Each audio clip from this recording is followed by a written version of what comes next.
मंडी बहाउद्दीन से खबर शामिल करते हैं। वज़ीर-ए-आला पंजाब मरीम नवाज शरीफ के विजन सुथरा पंजाब और स्मोक की रोकथाम के हवाले से सतसरा के मकाम पर आगाही वाक का इनेकाद किया गया, जिसमें assistant commissioner Mandi Bahauddin Adnan Bashir Waraich, district head डाइव मुदस्सिर जावेद, ऑफिसर GWMC अर्शद डोगर, डाइव तहसील मैनेजर अब्दुल गफूर समेत टीम मेंबरान ने भरपूर शिरकत की।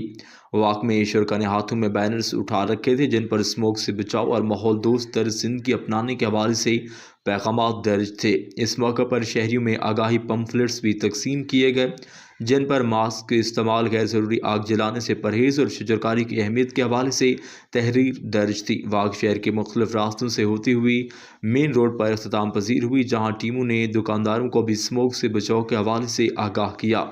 इस मौके पर असिस्टेंट कमिश्नर अदनान बशीर वड़ाइच का वाक के शुरा से खिताब करते हुए कहना था कि मुआशरे के लिए स्मोक एक संगीन माहौलियाती चैलेंज है, जिससे निपटने के लिए शहरियों का ताउन इंतहाई ज़रूरी है।